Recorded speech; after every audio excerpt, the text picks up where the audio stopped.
I just want to do art, and not for money and not for anything, just because I like it. And I want to do whatever art I feel like whenever I want. Yeah, I mean, it's like, how epic is that?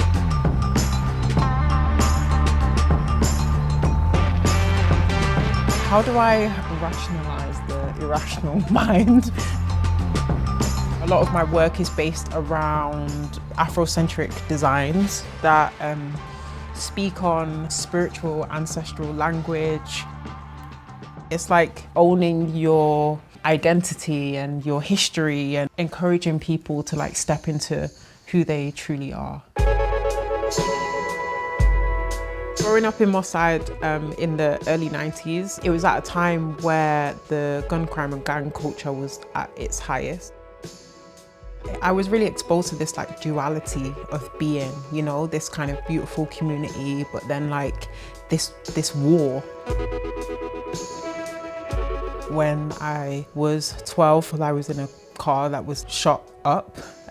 So I'm so lucky to be alive. I'd made up my mind, as soon as I was able to leave Moss Side, I would. As soon as I moved to London, it was like an opportunity to start my life again and start fresh and dream of who I wanted to become and like set off on that quest.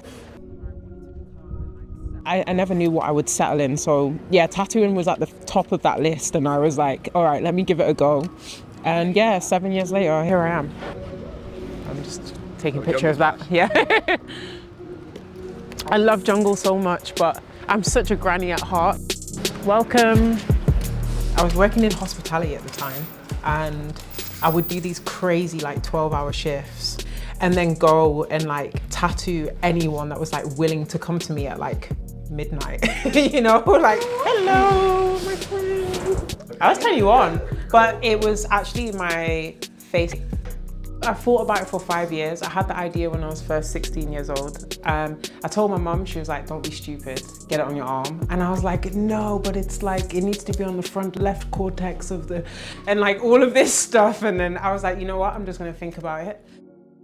Been 5 years and I still wanted it. And then I had to go and beg this tattoo studio in Leicester Square, because obviously it's not really acceptable for you to do such a thing, like go straight for your like neck or head, or I had to keep harassing them. I'll go back.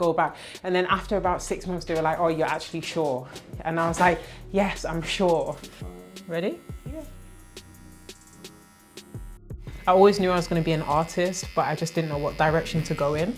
I literally bought a starter pack and bought a load of fake skin, and I just practiced for months and months and months, and pretty much for a year before I thought about tattooing myself or anyone else.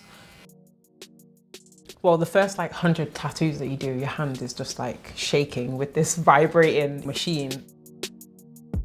I just remember trying to calm myself constantly and trust this process that I felt like I barely knew anything about.